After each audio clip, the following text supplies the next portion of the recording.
Social justice. പുതിയ ചിന്തകൾ, പുതിയ സമൂഹം. നമസ്കാരം. മാന്യ പ്രേക്ഷകർക്ക് സോഷ്യൽ ജസ്റ്റിസ് ചാനലിലേക്ക് സ്വാഗതം. പോളിംഗ് ശതമാനത്തെക്കുറിച്ചുള്ള എല്ലാ ആശങ്കകളും അവസാനിപ്പിച്ചുകൊണ്ട് കേരളം ഏപ്രിൽ 9 പോളിംഗ് ബൂത്തുകളിലേക്ക് ഒഴുകിയെത്തി. ഭരണ തുടർച്ചയോ അതോ ഭരണമാറ്റമോ? പ്രവചനാതീതമായ ഈ പോരാട്ടത്തിൽ കേരളത്തിലെ ജനങ്ങൾ എങ്ങനെയാണ് പ്രതികരിച്ചത് എന്ന് പരിശോധിക്കുകയാണ് ഞങ്ങളിവിടെ. നമ്മുടെ കൂടെ പ്രമുഖ മാധ്യമ പ്രവർത്തകനായിട്ടുള്ള ഉമർ മുഴിക്കൽ, ഈ ചാനലിൻ്റെ CEO കൂടിയാണ് അദ്ദേഹം. സ്വാഗതം ഉമർ മുഴിക്കൽ. കഴിഞ്ഞ എപ്പിസോഡുകൾക്ക് നമ്മുടെ പ്രേക്ഷകർ നൽകിയ വലിയ സ്വീകരണമാണ് തുടർന്നും ഈ പോസ്റ്റ് പോൾ നടത്തുവാൻ ഞങ്ങളെ പ്രേരിപ്പിച്ചത്. ഏപ്രിൽ 9 തെരഞ്ഞെടുപ്പ് അവസാനിച്ച് നീണ്ട 24 ദിവസത്തെ കാത്തിരിപ്പിന് ശേഷമാണ് ഫലപ്രഖ്യാപനം വരുന്നത്. രാഷ്ട്രീയത്തോടും തെരഞ്ഞെടുപ്പ് മത്സരത്തോടുമൊക്കെ വലിയ പ്രതിപത്തി കാണിക്കുന്ന കേരള ജനത ഫലം അറിയാനുള്ള ജിജ്ഞാസയിലും ആകാംക്ഷയിലുമാണ് ഇപ്പോൾ. എല്ലാ പ്രേക്ഷകർക്കും സ്നേഹാഭിവാദ്യങ്ങൾ. നമുക്ക് പതിവ് പോലെ വടക്കേ അറ്റം നിന്ന് തന്നെ തുടങ്ങാം. കാസർഗോഡ് ജില്ലയിൽ മഞ്ചേശ്വരവും കാസർഗോഡും വാശിയേറിയ രാഷ്ട്രീയ മത്സരമാണ് ഇവിടെ നടന്നിട്ടുള്ളത്. കാസർഗോഡ് ജില്ലയിൽ മഞ്ചേശ്വരം കാസർഗോഡ് മണ്ഡലങ്ങളിലെ BJPയുടെ വെല്ലുവിളിയെ UDF എങ്ങനെ പ്രതിരോധിച്ചു? Thank you dear MK, and thank you for the team social justice. ആദ്യമായി പ്രേക്ഷകരോട് ആമുഖമായി 1-2 കാര്യങ്ങൾ പറയുകയാണ്. നമ്മുടെ പ്രേക്ഷകരുടെ ഭാഗത്തു നിന്നുണ്ടായ പ്രോത്സാഹനവും പിന്തുണയുമാണ് തെരഞ്ഞെടുപ്പിന് ശേഷമുള്ള സ്ഥിതിവിശേഷങ്ങളെ കൂടി പരിഗണിച്ചുകൊണ്ട് ഈ പോസ്റ്റ് സർവേ തയ്യാറാക്കാൻ ഞങ്ങളെ പ്രേരിപ്പിച്ചത്. യഥാർത്ഥത്തിൽ സർവേകൾ പലതരമുണ്ട്. ഒന്ന് പ്രീ പോൾ സർവേ, തെരഞ്ഞെടുപ്പിൻ്റെ മുമ്പ് നടക്കുന്ന സർവേകൾ. മറ്റൊന്ന് തെരഞ്ഞെടുപ്പിൻ്റെ അന്ന് വോട്ട് കഴിഞ്ഞിറങ്ങുന്ന ആളുകളെ കണ്ട് അവരുടെ അഭിപ്രായങ്ങൾ കളക്ട് ചെയ്തതിന് ശേഷം പുറപ്പെടുവിക്കുന്ന സർവേകൾ. എന്നാൽ തെരഞ്ഞെടുപ്പ് കഴിഞ്ഞ് ഗ്രൗണ്ട് റിയാലിറ്റി മനസ്സിലാക്കി, ആളുകളുടെ പ്രതികരണങ്ങൾ മനസ്സിലാക്കി അതിൽ നിന്നും രൂപീകരിക്കുന്നതാണ് മൂന്നാമത്തെ സർവേ, പോസ്റ്റ് പോൾ സർവേ. ഇതൊരു പോസ്റ്റ് പോൾ സർവേയാണ്. ഏപ്രിൽ 9 നമ്മളെ തെരഞ്ഞെടുപ്പ് കഴിഞ്ഞു. അത് അവസാനിച്ച് 24 ദിവസം കഴിഞ്ഞിട്ടാണ് വോട്ടെണ്ണൽ. അതാണ് ഈ സസ്പെൻസിന് കാരണം. രാഷ്ട്രീയത്തോടും തെരഞ്ഞെടുപ്പുകളൊക്കെ വളരെയധികം പ്രതിപത്തിയുള്ളൊരു സമൂഹമാണല്ലോ നമ്മുടെ കേരള സമൂഹം. അതുകൊണ്ട് തന്നെ തെരഞ്ഞെടുപ്പ് ഫലം അറിയാനുള്ള ജിജ്ഞാസ, ആകാംക്ഷ, ഉത്കണ്ഠ ഇതൊക്കെ അവരുടെ മുഖങ്ങളിൽ കാണാം. അതുകൊണ്ടാണ് ഈ പോസ്റ്റ് പോൾ സർവേ അവതരിപ്പിക്കുന്നത്. എല്ലാ പ്രേക്ഷകർക്കും സ്നേഹാഭിവാദ്യങ്ങൾ. നമുക്ക് പതിവ് പോലെ വടക്കേ അറ്റം നിന്ന് തന്നെ തുടങ്ങാം. കാസർഗോഡ് ജില്ലയിൽ മഞ്ചേശ്വരവും കാസർഗോഡും വാശിയേറിയ രാഷ്ട്രീയ മത്സരമാണ് ഇവിടെ നടന്നിട്ടുള്ളത്. കാസർഗോഡ് ജില്ലയിൽ മഞ്ചേശ്വരം കാസർഗോഡ് മണ്ഡലങ്ങളിലെ BJPയുടെ വെല്ലുവിളിയെ UDF എങ്ങനെ പ്രതിരോധിച്ചു? കാസർഗോഡ് ഇത്തവണ അപ്രതീക്ഷിതമായ UDFന് അനുകൂലമായൊരു കാറ്റ് വീശുന്നുണ്ട്. ജില്ലയുടെ ഏറ്റവും വടക്കേ അറ്റത്തുള്ള മഞ്ചേശ്വരം കാസർഗോഡ് മണ്ഡലങ്ങളിൽ ഇത്തവണ മുസ്ലിം ലീഗ് വോട്ടുകളുടെ കൃത്യമായ ഏകോപനം നടന്നു. അതിന് കാരണം SIR ആണ്. SIR നടപടികൾ തുടങ്ങുന്ന വേളയിൽ തന്നെ ഇവിടെ മുസ്ലിം ലീഗ് സംവിധാനങ്ങൾ ഉണർന്ന് പ്രവർത്തിച്ചു. വോട്ടർ പട്ടികയുടെ ശുദ്ധീകരണം നടന്നപ്പോൾ കർണാടക സംസ്ഥാനത്തും കേരളത്തിലുമായി 2 സ്ഥലത്തും ഇരട്ട വോട്ടുണ്ടായിരുന്ന പല വോട്ടുകളും തട്ടിപ്പോയി. സ്വാഭാവികമായും അത് UDFന് ഗുണകരമായിട്ടുണ്ട് എന്നാണ് കണക്കാക്കപ്പെടുന്നത്. രാഷ്ട്രീയമായി ഏറ്റവും സെൻസിറ്റീവായിട്ടുള്ളൊരു ജില്ലയാണല്ലോ കണ്ണൂർ. പാർട്ടി ഗ്രാമങ്ങൾക്കും രാഷ്ട്രീയ പകപോകലുകൾക്കുമൊക്കെ പേര് കേട്ടിട്ടുള്ള സ്ഥലം. പൊതുവേ മലബാറിൽ UDF അനുകൂലമായിട്ട് ഒരു തരംഗമുണ്ട് എന്നാണല്ലോ പറയപ്പെടുന്നത്. ഈ തരംഗത്തിലും LDFൻ്റെ പാർട്ടി ഗ്രാമങ്ങൾ UDFനെ എങ്ങനെ പ്രതിരോധിച്ചു? കണ്ണൂരിലേക്ക് വരാം. നമുക്കറിയാമല്ലോ, പാർട്ടി ഗ്രാമങ്ങളുടെയും രാഷ്ട്രീയ വഴക്കുകളുടെയും ആസ്ഥാനമാണ് കണ്ണൂർ. കണ്ണൂരിലേക്ക് വന്നാൽ CPMൻ്റെ ശക്തികേന്ദ്രങ്ങളിൽ പോലും വോട്ട് ശതമാനത്തിൻ്റെ ഇടിവ് കാണുന്നുണ്ട്. ഭരണവിരുദ്ധ വികാരം ഏറ്റവും കൂടുതൽ പ്രകടമായത് കണ്ണൂരിലെ നിഷ്പക്ഷ വോട്ടർമാർക്കിടയിലാണ്. ഭരണവിരുദ്ധ വികാരം എന്നതിനേക്കാൾ ഉപരി തുടർച്ചയായി വർഷങ്ങളോളം തുടരുന്ന കമ്മ്യൂണിസ്റ്റ് ആധിപത്യത്തിനെതിരെ ഉള്ള ഒരു മടുപ്പാണത്.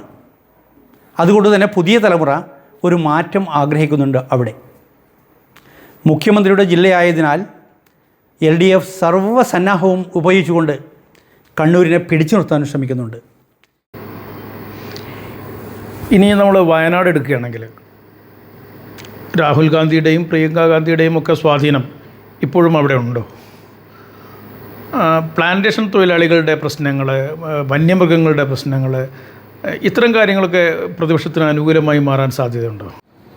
നമുക്ക് ചുരം കയറാം. വയനാട്ടിൽ കഴിഞ്ഞ തവണത്തേക്കാൾ വലിയ പോളിംഗ് രേഖപ്പെടുത്തിയിട്ടുണ്ട് ഈ തവണ.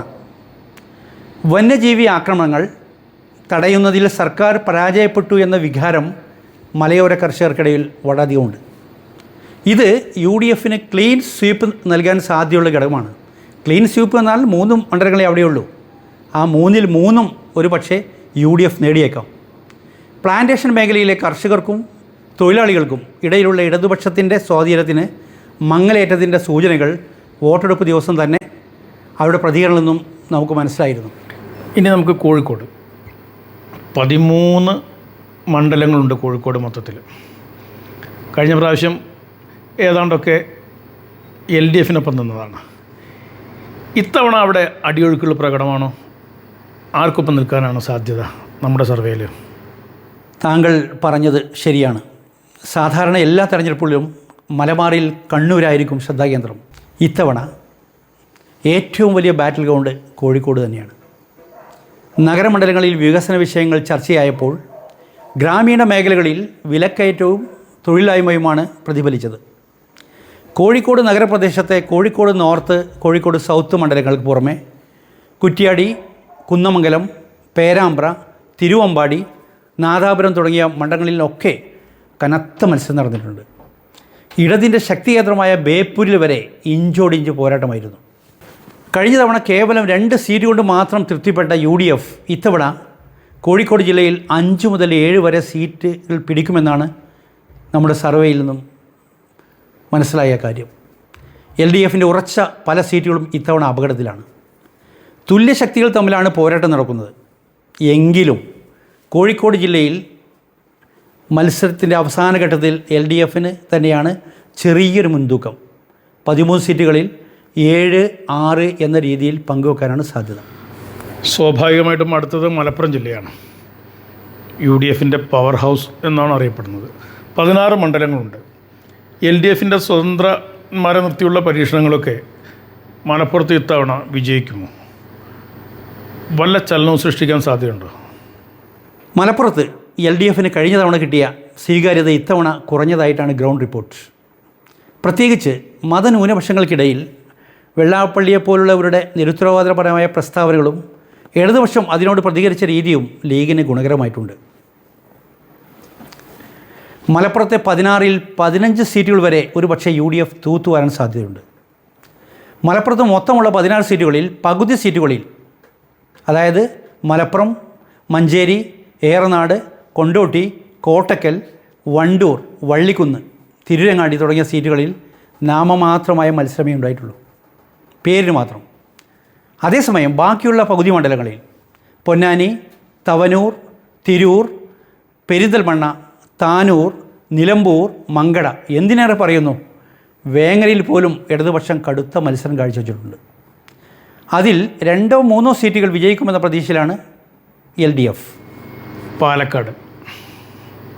പാലക്കാട് നഗരസഭയിൽ ഇപ്പം BJPക്ക് ഒരല്പം സ്വാധീനമൊക്കെ ഉണ്ടല്ലോ. എന്നാൽ വില്ലേജുകളിലേക്ക്, ഗ്രാമപ്രദേശങ്ങളിലേക്ക് എടുത്തു കഴിഞ്ഞാൽ അവിടെ ഇടതുപക്ഷത്തിനാണ് ഒരല്പം മുൻതൂക്കമുള്ളത്. മൊത്തത്തിൽ പാലക്കാട് ജില്ലയെ എങ്ങനെ നോക്കിക്കാണുന്നു? പാലക്കാട് ജില്ലയിൽ BJP വോട്ട് വിഹിതം വർദ്ധിപ്പിക്കുന്നത് UDFനേക്കാൾ LDFനെയാണ് ദോഷമായി ബാധിക്കുക. പാലക്കാട് അസംബ്ലി നിയോജകമണ്ഡലം ഉൾപ്പെടെ പല മണ്ഡലങ്ങളിലും കോൺഗ്രസ് ശക്തമായ പ്രവർത്തനം കാഴ്ചവെക്കുന്നുണ്ട്. നെൽകർഷകരുടെ പണം നൽകുന്നതിലെ കാലതാമസം സർക്കാരിനെതിരെ പാലക്കാട്ടെ ഗ്രാമങ്ങളിൽ വലിയ ഒരു ആയുധമായി മാറിയിട്ടുണ്ട്. പാലക്കാട് നഗരത്തിൽ BJP UDF നേർക്കുനേർ പോരാട്ടമാണ് നടക്കുന്നത്.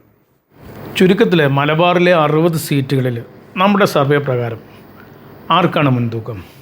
ആദ്യം നമുക്ക് ജില്ലാ അടിസ്ഥാനത്തിലുള്ള ട്രെൻഡുകൾ വിലയിരുത്താം. മലബാറിൽ 6 ജില്ലകൾ ആണല്ലോ ഉള്ളത്. ആദ്യമായി കാസർഗോഡിൻ്റെ കാര്യം പരിശോധിക്കാം അല്ലേ. മലബാർ മേഖലയിൽ 6 ജില്ലകൾ, 60 മണ്ഡലങ്ങൾ. കാസർഗോഡ് ജില്ലയിൽ 5 മണ്ഡലങ്ങളാണുള്ളത്. അവിടെ LDFന് ലഭിക്കുന്നത് മിനിമം 2, മാക്സിമം 3. UDFന് ലഭിക്കുന്നതും അതുപോലെ തന്നെ മിനിമം 2, മാക്സിമം 3. രണ്ട് കൂട്ടർക്കും 2, 3 എന്ന് പറയാൻ കാരണം കാസർഗോഡ്, മഞ്ചേശ്വരം മണ്ഡലങ്ങളിൽ മുഖ്യ പോരാട്ടം UDFും NDAയും തമ്മിലാണ്. സ്വാഭാവികമായും ഈ 2 മണ്ഡലങ്ങളിൽ, പ്രത്യേകിച്ച് മഞ്ചേശ്വരം, എങ്ങോട്ട് തിരിയുമെന്ന് അവസാനം വരെ വ്യക്തമായൊരു ധാരണയായിട്ടില്ല. അതുകൊണ്ട് NDAക്ക് 0 to 1, 0 മുതൽ 1 സീറ്റ് വരെ. ഇനി നമുക്ക് കണ്ണൂരിലേക്ക് പോകാം അല്ലേ. കണ്ണൂർ ജില്ലയിൽ മൊത്തം സീറ്റുകൾ 11. LDFന് ലഭിക്കുന്നത് 7 മുതൽ 9 വരെ. UDFന് ലഭിക്കുന്നത് 3 മുതൽ 4 വരെ. നിലവിൽ UDFന് കണ്ണൂർ ജില്ലയിൽ 2 സീറ്റുകളാണുള്ളത്. അത് ഇരട്ടിപ്പിക്കാൻ ആണ് സാധ്യത. വയനാട് ജില്ല മൊത്തം സീറ്റുകൾ 3. നിലവിൽ UDF 2, LDF 1. വയനാട് ജില്ലയിൽ NDA പരിഗണിക്കപ്പെടാവുന്ന ശക്തിയേ അല്ല. LDFൻ്റെ കയ്യിലുള്ള ഒരു മണ്ഡലം ഒരു പക്ഷേ പിടിവിട്ട് പോയേക്കാം. അങ്ങനെ ആകുമ്പോൾ വയനാട് ജില്ലയിൽ VD സതീശൻ പറഞ്ഞതുപോലെ ക്ലീൻ സ്വീപ്പായിരിക്കും UDFന്.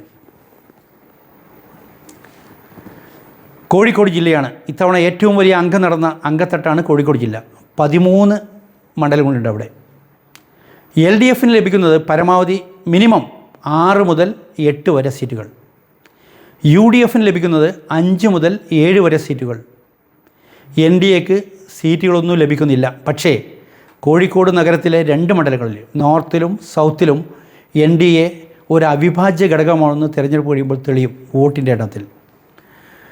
കോഴിക്കോട് 4 മണ്ഡലങ്ങളിൽ LDFന് ഇപ്പോഴും വ്യക്തമായൊരു എഡ്ജുള്ളതുകൊണ്ട് കഴിഞ്ഞ തവണ UDFന് 2 മണ്ഡലങ്ങളുണ്ടായിരുന്നു, കൊടുവള്ളിയും അതുപോലെ തന്നെ വടകരയും.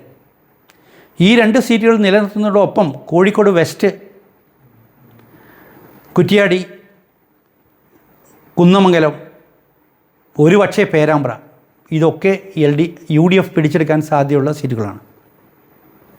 ഇനി നമുക്ക് പച്ചക്കോട്ടയിലേക്ക് പോകാം.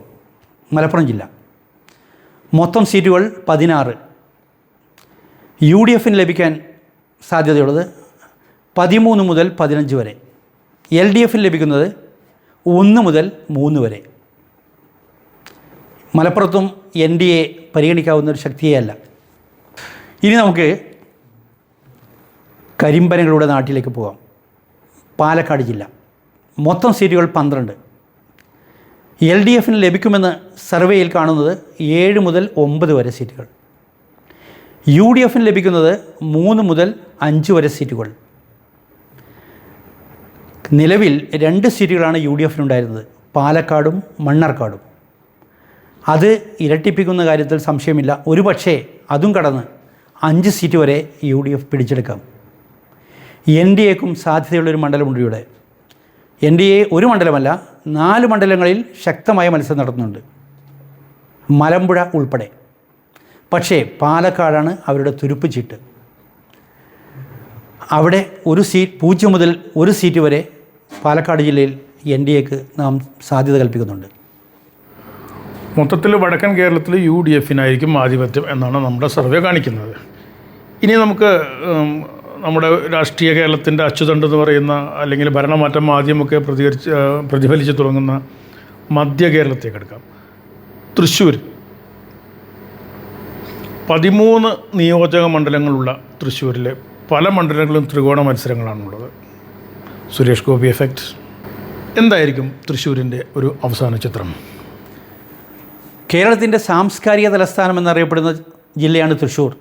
തന്നെയുമല്ല, കേരളത്തിൽ ഒരു MLA പോലും ഇല്ലാത്തൊരു പാർട്ടി ഒരു സിനിമാ താരത്തെ ഇന്ത്യൻ പാർലമെൻറ്റിലേക്ക് അയച്ച മണ്ഡലം ഉൾപ്പെട്ടതാണ് തൃശ്ശൂർ ജില്ല. സുരേഷ് ഗോപി ഇഫക്റ്റ് ഏറ്റവും കൂടുതൽ സ്വാധീനം ചെലുത്തുന്ന നഗരം കൂടിയാണ് തൃശ്ശൂർ. 13 മണ്ഡലങ്ങളാണ് തൃശ്ശൂരിലുള്ളത്. കഴിഞ്ഞ തവണ 12 സീറ്റുകളാണ് LDF നേടിയത് തൃശ്ശൂർ ജില്ലയിൽ. ഇപ്രാവശ്യം ഈ സുരേഷ് ഗോപി എഫക്റ്റ് എത്രത്തോളം ഫലപ്രദമായിരിക്കും? ത്രികോണ മത്സരം നടക്കുന്ന തൃശ്ശൂർ ജില്ലയിൽ BJPയുടെ ശക്തമായ കടന്നുവരവ് ഏത് മുന്നണിയെയാണ് ബാധിക്കുക എന്ന കാര്യത്തിൽ ഒരു വ്യക്തതയുമില്ല. കഴിഞ്ഞ തവണ LDFനെ തുണച്ച മണ്ഡലങ്ങളിൽ ചിലതെങ്കിലും ഇത്തവണ UDFിലേക്ക് ചായും എന്നാണ് പ്രവണതകൾ കാണിക്കുന്നത്. കരുവന്നൂർ ബാങ്ക് തട്ടിപ്പ് ഉൾപ്പെടെയുള്ള സഹകരണ മേഖലയിലെ പ്രതിസന്ധികൾ ചില മണ്ഡലങ്ങളിൽ എങ്കിലും വോട്ടർമാരെ സ്വാധീനിച്ചിട്ടുണ്ടാവും. ഇനി നമ്മുടെ മെട്രോ സിറ്റി എറണാകുളം. 14 മണ്ഡലങ്ങളാണ് എറണാകുളം ജില്ലയിലുള്ളത്. 2020യുടെ BJPയുടെയും ഒക്കെ ശക്തമായ എതിർപ്പ് മിക്കവാറും മണ്ഡലങ്ങളിലൊക്കെ നേരിടേണ്ടി വരാറുണ്ട്. മെട്രോ നഗരത്തിൻ്റെ വികസനം അതുപോലുള്ള കാര്യങ്ങളൊക്കെ മുൻനിർത്തി നമ്മൾ ഈ തെരഞ്ഞെടുപ്പിനെ അപഗ്രഥിക്കുകയാണെങ്കിൽ എന്തായിരിക്കും ഫലം? എറണാകുളം പരമ്പരാഗതമായി UDFനെ തുണക്കുന്ന ജില്ലയാണ്. ഇത്തവണയും അതിൽ മാറ്റമുണ്ടാവില്ല. ഇത്തവണ BJPയുടെ ഒപ്പം ചേർന്ന് മത്സരിക്കുന്ന 2020ക്ക് മുൻ തെരഞ്ഞെടുപ്പുകളിൽ കിട്ടിയ വോട്ടുകൾ നിലനിർത്താൻ സാധിച്ചാൽ പല മണ്ഡലങ്ങളിലും ഫലം പ്രവചനാതീതമാവും. കുന്നത്തുനാട്, പെരുമ്പാവൂർ മേഖലകളിൽ 2020 പിടിക്കുന്ന വോട്ടുകൾ ആരെ തോൽപ്പിക്കും എന്നതാണ് പ്രധാനം. 2020 ഇപ്പോൾ NDAയുടെ ഭാഗമാണല്ലോ. നമ്മുടെ സർവേ പ്രകാരം ഇത് LDFൻ്റെ വോട്ട് ബാങ്കിനെയാണ് 2020 കൂടുതൽ ബാധിക്കുന്നത്. UDF 11 മുതൽ 12 സീറ്റുകൾ വരെ ഇവിടെ നേടാനാണ് സാധ്യത. വൈപ്പിൻ, കൊച്ചി പോലുള്ള തീരദേശ മണ്ഡലങ്ങളിലും കളമശ്ശേരി പോലുള്ള വ്യാവസായിക തൊഴിലാളി മേഖലയിലും മാത്രമാണ് LDFന് പ്രതീക്ഷയുള്ളത്. കേരള കോൺഗ്രസിലെ മാണി വിഭാഗം LDFിൽ തന്നെ ഉറച്ചു വന്നു. ജോസഫ് UDFിലും നിന്നു. ഈ ക്രിസ്തീയ കുടിയേറ്റ മേഖലയൊക്കെ ആയിട്ടുള്ള ഇടുക്കി ജില്ല, ഇതൊക്കെ ക്രിസ്ത്യൻ ബെൽറ്റുകളായ കോട്ടയം, ഇടുക്കി ജില്ലകളെ എങ്ങനെയൊക്കെ ആയിരിക്കും സ്വാധീനിക്കുക? ഇടുക്കിയിലേക്ക് പോകാം. വന്യജീവി ആക്രമണവും റബ്ബറിൻ്റെ വില തകർച്ചയും ഹൈറേഞ്ച് മേഖലയിൽ സർക്കാരിനെതിരെ വലിയ വികാരം സൃഷ്ടിച്ചിട്ടുണ്ട്. ഇത് ഇടുക്കിയിൽ UDFന് മുൻതൂക്കം നൽകുന്നു. കഴിഞ്ഞ തവണ LDF ആണ് ഇവിടെയും മുമ്പിട്ട് നിന്നിരുന്നത്. മാണി ഗ്രൂപ്പിൻ്റെ സ്വാധീന മേഖലയിൽ പോലും ഇത്തവണ നിശബ്ദമായ ഒരു ഭരണവിരുദ്ധ വികാരം നിലനിൽക്കുന്നുണ്ടെന്നാണ് ഈ മേഖലയിൽ പ്രവർത്തിച്ചുകൊണ്ടിരിക്കുന്ന സ്വതന്ത്ര കർഷക സംഘടനകളുടെ വക്താക്കളിൽ നിന്നും എനിക്ക് കിട്ടിയ വിവരം. പൂഞ്ഞാർ, പാലാ മണ്ഡലങ്ങളിൽ പ്രവചനാതീതമായ പോരാട്ടമാണ് നടന്നത്. ഒമർ സാർ, അപ്പോൾ മധ്യ കേരളത്തിൽ നമുക്ക് 41 സീറ്റുകളുണ്ട്. ഈ 41 സീറ്റുകളുടെ ഒരു അന്തിമ വിശകലനം എങ്ങനെയായിരിക്കും എന്ന് പറയാമോ? മധ്യ കേരളത്തിലെ ഒരു ചിത്രം നമ്മുടെ സർവേയുടെ ഡാറ്റാ പോയിൻറ്റുകൾ വെച്ച് നോക്കിയാൽ തൃശ്ശൂരിൽ ആകെയുള്ള 13 സീറ്റുകളിൽ 6 സീറ്റുകൾ വീതം LDFും UDFും പങ്കുവെക്കും. കഴിഞ്ഞ തവണ ഒരൊറ്റ സീറ്റിൽ മാത്രമാണ് UDFന് ആധിപത്യം ഉണ്ടായിരുന്നത്. തൃശ്ശൂർ നഗര സീറ്റ് 3 മുന്നണികൾക്കും ഒരുപോലെ പ്രതീക്ഷയുള്ളതാണ്. ഏറ്റവും അവസാനത്തെ നിഗമനപ്രകാരം LDF 3ാം സ്ഥാനത്തേക്ക് പോയിട്ടുണ്ടെന്നാണ് കരുതപ്പെടുന്നത്. എറണാകുളം ജില്ലയിൽ മൊത്തമുള്ള 14 സീറ്റുകളിൽ 10 മുതൽ 12 സീറ്റുകൾ വരെ UDFും 2 മുതൽ 4 സീറ്റുകൾ വരെ LDF നേടും. ഇവിടെ 2020 പിടിക്കുന്ന കുന്നത്തുനാട് പിടിക്കുകയാണെങ്കിൽ ഒരു സീറ്റിലാണ് NDAക്ക് മൊത്തം പ്രതീക്ഷയുള്ളത്. ഇടുക്കി ജില്ലയിൽ മൊത്തമുള്ള 5 സീറ്റുകളിൽ 2 മുതൽ 3 വരെ സീറ്റുകൾ LDFും അവിടെയും ചെറിയൊരു അടിച്ച് LDFന് കാണുന്നുണ്ട്. 2 മുതൽ 3 വരെ സീറ്റുകൾ UDFും നേടാനാണ് സാധ്യത. ഈ ജില്ലയിൽ BJP കാര്യമായി സാന്നിധ്യം അറിയിച്ചിട്ടില്ല. കോട്ടയം ജില്ലയിൽ മൊത്തമുള്ള 9 സീറ്റുകളിൽ UDF 4 മുതൽ 6 സീറ്റുകൾ വരെ നേടും. LDF 4 മുതൽ 6 സീറ്റ് വരെ LDF നേടിയേക്കാം. കഴിഞ്ഞ തവണ 5-4, LDFന് 5, UDFന് 4 എന്നതായിരുന്നു അവസ്ഥ. ഇവിടെ പൂഞ്ഞാറിൽ BJP ടിക്കറ്റിൽ മത്സരിച്ച PC ജോർജ് വിജയപ്രതീക്ഷ വെച്ച് പുലർത്തുന്നുണ്ടെങ്കിലും ഈ സീറ്റിൽ യഥാർത്ഥത്തിൽ LDFും UDFും തമ്മിലാണ് അന്തിമഘട്ടത്തിൽ മത്സരം നടന്നത്. മലബാറിന് പിന്നാലെ മധ്യ കേരളവും UDFനെ പിന്തുണക്കുന്നതായിട്ടാണ് നമ്മുടെ സർവേയിൽ നിന്ന് നമുക്ക് മനസ്സിലാകുന്നത്. കേരള രാഷ്ട്രീയത്തിൻ്റെ ഗതി വിഗതികൾ എപ്പോഴും പ്രവചനാതീതമായി മാറ്റിമറിക്കുന്ന തെക്കൻ കേരളത്തിലേക്കാണ് അടുത്തതായി ഇനി നമ്മൾ പോകുന്നത്. ഭരണപക്ഷമായ LDFന് വലിയ പ്രതീക്ഷയാണ് തെക്കൻ കേരളം. ആലപ്പുഴ, പത്തനംതിട്ട, കൊല്ലം, തിരുവനന്തപുരം ജില്ലകളിൽ 39 സീറ്റുകൾ ഇത്തവണ ആർക്കൊപ്പമാണ് നിൽക്കുക എന്ന് നമുക്കൊന്ന് പരിശോധിക്കാം. ഒമർ സർ, ആദ്യമായിട്ട് നമുക്ക് തീരദേശ മേഖലയായ ആലപ്പുഴയിലെ 9 സീറ്റുകൾ ഒന്ന് പരിശോധിച്ച് നോക്കാം. കണ്ണൂരിലെ പോലെ കമ്മ്യൂണിസ്റ്റ് പാർട്ടിക്ക് പാർട്ടി ഗ്രാമങ്ങൾ പോലുള്ള സംവിധാനങ്ങളൊക്കെ ഉള്ള ഒരു തെക്കൻ ജില്ലയാണ് ആലപ്പുഴ. ഇടതുപക്ഷം അതിൻ്റെ പാരമ്പര്യം നിലനിർത്തുമോ അതോ എന്തെങ്കിലും തിരിച്ചടിക്ക് സാധ്യതയുണ്ടോ? ആലപ്പുഴയിൽ തൊഴിലാളി ആധിപത്യം നിലനിൽക്കുന്ന ആലപ്പുഴയിൽ, തീരദേശ മേഖലകൾ ഉൾക്കൊള്ളുന്ന ആലപ്പുഴയിൽ ഇത്തവണ കടുത്ത മത്സരമാണ്. തീരദേശ വോട്ടുകളിൽ UDF വലിയ സ്വാധീനം ചെലുത്തുന്നുണ്ട്. ഒരു കാലത്ത് LDFൻ്റെ കുത്തകയായിരുന്നു ആ വോട്ടുകൾ. എങ്കിലും തെക്കൻ കേരളത്തിലെ ഈ ചെങ്കോട്ടയിൽ LDF ഇപ്പോഴും പ്രതീക്ഷ വെച്ചു കൊടുക്കുന്നുണ്ട്. പാർട്ടി റിബൽ സ്ഥാനാർത്ഥി G. സുധാകരൻ മത്സരിക്കുന്ന അമ്പലപ്പുഴ പോലുള്ള മണ്ഡലങ്ങളിൽ LDFന് ആശങ്കയുണ്ടെങ്കിലും മൊത്തമുള്ള 9 സീറ്റുകളിൽ 6 സീറ്റുകളെങ്കിലും പിടിച്ചെടുക്കുമെന്നാണ് അവരുടെ അവകാശവാദം. UDF ആണെങ്കിൽ നിലവിൽ കൈവശമുള്ള സീറ്റുകൾക്ക് പുറമെ 2-3 സീറ്റുകൾ പിടിച്ചെടുക്കുമെന്നാണ് അവകാശപ്പെടുന്നത്. LDFന് ഒരല്പം മുൻതൂക്കം ഉണ്ടെങ്കിലും ഏതാണ്ട് പകുതിയോളം സീറ്റുകൾ ഇത്തവണ UDFൻ്റെ വഴിയിലേക്ക് വരാനാണ് സാധ്യത. നമ്മുടെ സർവേയിൽ തെളിഞ്ഞു കാണുന്നത് അങ്ങനെയാണ്. കഴിഞ്ഞ തവണ പത്തനംതിട്ടയിൽ LDF ക്ലീൻ സ്വീപ്പാണ് നടത്തിയത്. ഇത്തവണ UDF ക്ലീൻ സ്വീപ്പ് നടത്തുമെന്നാണ് VD സതീശൻ്റെ അവകാശവാദം. പത്തനംതിട്ടയിലെ 5 സീറ്റുകൾ എന്തെങ്കിലും മാറ്റം സംഭവിക്കാൻ സാധ്യതയുണ്ടോ? പത്തനംതിട്ട ശബരിമല ഉൾക്കൊള്ളുന്ന ജില്ലയാണ്. കഴിഞ്ഞ തവണ ആധിപത്യം തുടരാൻ LDFന് ഇത്തവണ കഴിയില്ലെന്നാണ് സർവേ പറയുന്നത്. കഴിഞ്ഞ തവണ 5-ൽ 5ഉം LDF പിടിച്ചെടുത്ത ജില്ലയാണ് പത്തനംതിട്ട. ശബരിമല വിഷയം പഴയതുപോലെ സജീവമല്ലെങ്കിലും മലയോര കർഷകരുടെ അതൃപ്തി അവിടെ UDFന് ഗുണകരമാവും.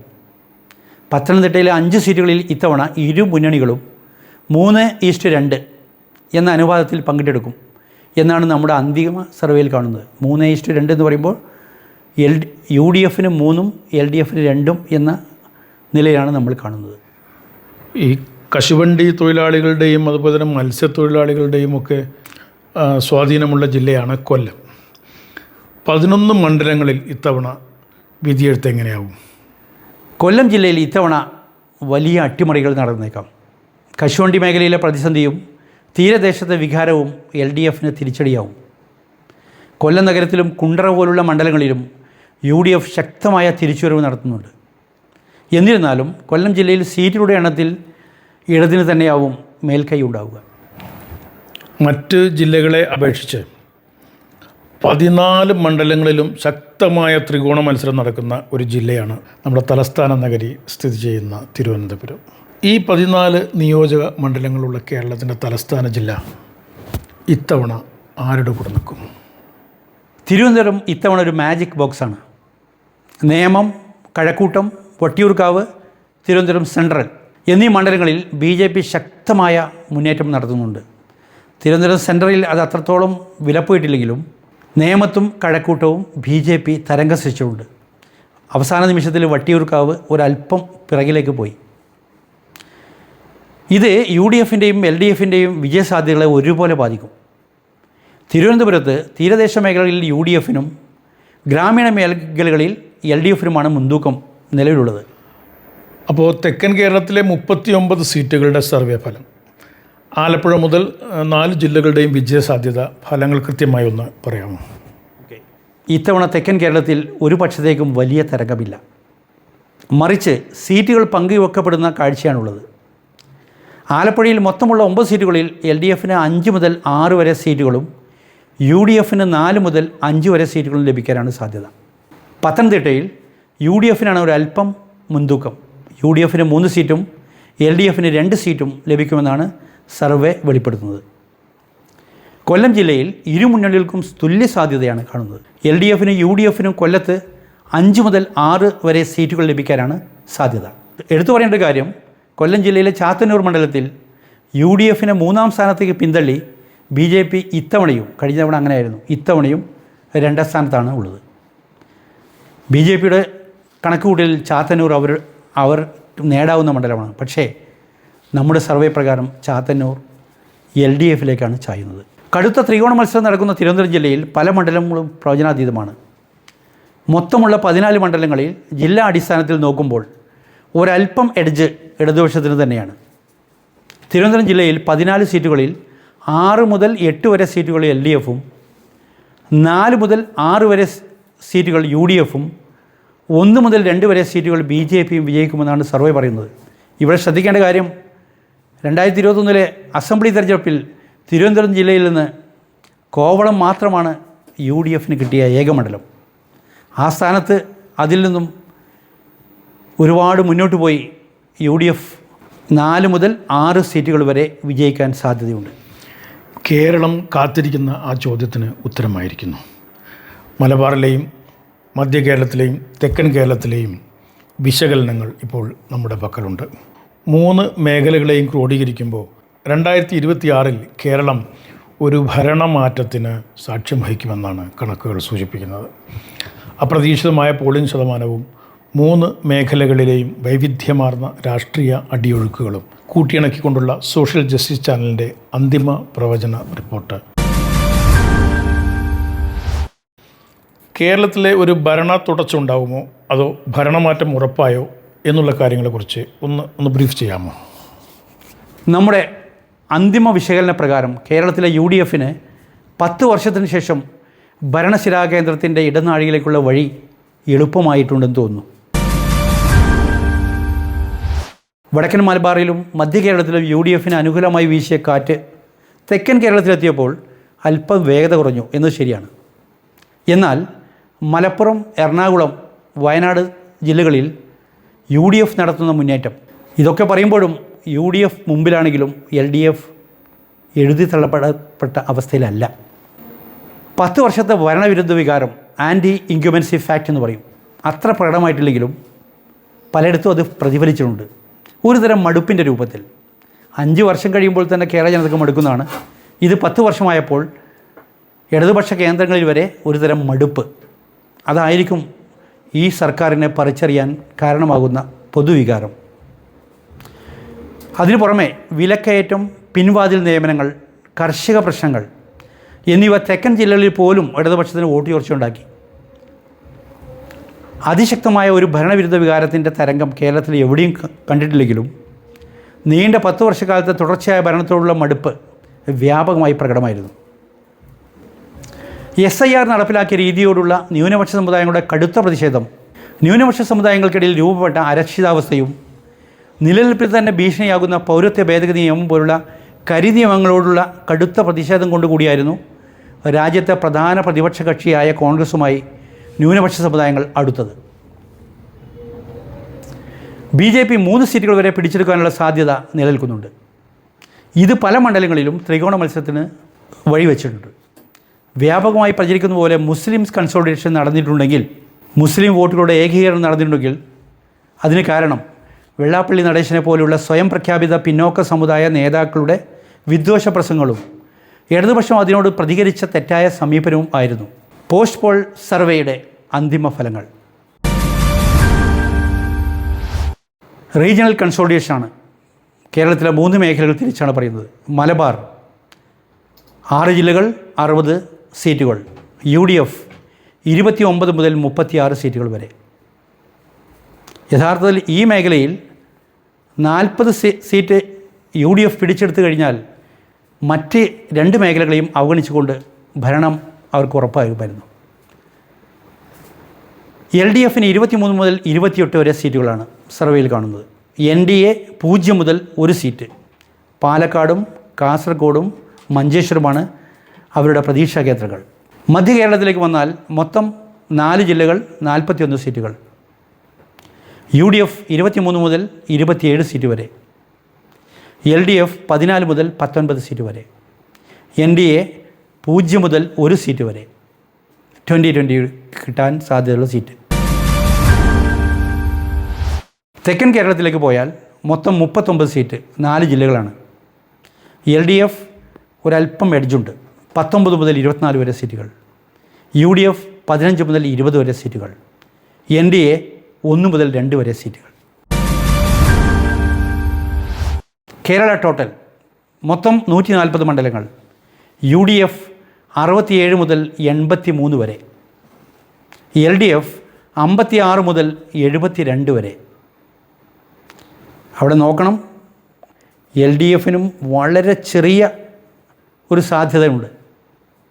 NDA 1 മുതൽ 5 വരെ സീറ്റുകളാണ് നമ്മുടെ ഈ പ്രവചനത്തിൽ കാണുന്നത്. യഥാർത്ഥത്തിൽ NDA 3 സീറ്റുകൾ വരെ നേടുകയുള്ളൂ എന്ന ധാരണയുണ്ടെങ്കിലും ഒരു പക്ഷേ മലബാറിലെ മഞ്ചേശ്വരം ഒരല്പം അവർക്ക് പ്രതീക്ഷ നഷ്ടപ്പെട്ടപ്പോൾ കാസർഗോഡിൽ അവർ അല്പം പ്രതീക്ഷ വയ്ക്കുന്നുണ്ട് എന്നുള്ളതുകൊണ്ടാണ്. അപ്പോൾ അമർ സാർ, സോഷ്യൽ ജസ്റ്റിസ് ചാനലിൻ്റെ അന്തിമ പ്രവചനം ഇങ്ങനെയാണ്: 2026 കേരളത്തിൻ്റെ ഭരണമാറ്റമുണ്ടാകും. UDF 67 മുതൽ 83 വരെ സീറ്റ് നേടി അധികാരത്തിൽ വരുമെന്ന് നമ്മുടെ സർവേ പ്രവചിക്കുന്നു. LDF 56 മുതൽ 72 വരെ സീറ്റുകൾ ചുരുങ്ങാനാണ് സാധ്യത. UDF അവകാശപ്പെട്ട 100 സീറ്റുകളിലേക്ക് എത്തുന്നില്ലെങ്കിലും കേവല ഭൂരിപക്ഷമായ 71-നേക്കാൾ മുകളിൽ, അഥവാ ഒരു കംഫർട്ടബിൾ മെജോറിറ്റി അവരെത്തുമെന്ന് ന്യായമായും നമുക്ക് പ്രതീക്ഷിക്കാം. UDFന് 66 മുതൽ 82 വരെ എന്ന് പറയുമ്പോൾ ഒരു ഭരിക്കാനുള്ള മെജോറിറ്റി. അതേസമയം LDF ശക്തമായ പ്രതിപക്ഷമായി 56 മുതൽ മാക്സിമം 72 വരെ. 72 കിട്ടിക്കഴിഞ്ഞാൽ ഭരണമായി. എന്നാൽ അത് മാക്സിമം ഒരു സാധ്യതയാണ് നമ്മൾ പറയുന്നത്. 56 മുതൽ 72 വരെയുള്ള സീറ്റുകൾ നേടിക്കൊണ്ട് ഏതായാലും ശക്തമായ ഒരു പ്രതിപക്ഷമായിട്ടെങ്കിലും തുടരും. NDA 2-3 സീറ്റുകളിലുള്ള ഒരു നിർണായക സാന്നിധ്യം, ഒരു അക്കൗണ്ട് ഓപ്പണിംഗ് എന്നുള്ള രീതിയിൽ 2-3 സീറ്റുകൾ വിജയിച്ചു വരാൻ സാധ്യത കാണുന്നു. ഈ ജനവിധി കേരളത്തിൻ്റെ രാഷ്ട്രീയ ഭൂപടത്തിൽ വലിയ മാറ്റങ്ങൾ കുറിക്കുമെന്ന് നമുക്ക് പ്രതീക്ഷിക്കാം. മെയ് 4 ഔദ്യോഗിക ഫലം വരുമ്പോൾ സോഷ്യൽ ജസ്റ്റിസ് സർവേ എത്രത്തോളം കൃത്യമാണെന്ന് നമുക്ക് വീണ്ടും പരിശോധിക്കാം. നന്ദി, നമസ്കാരം.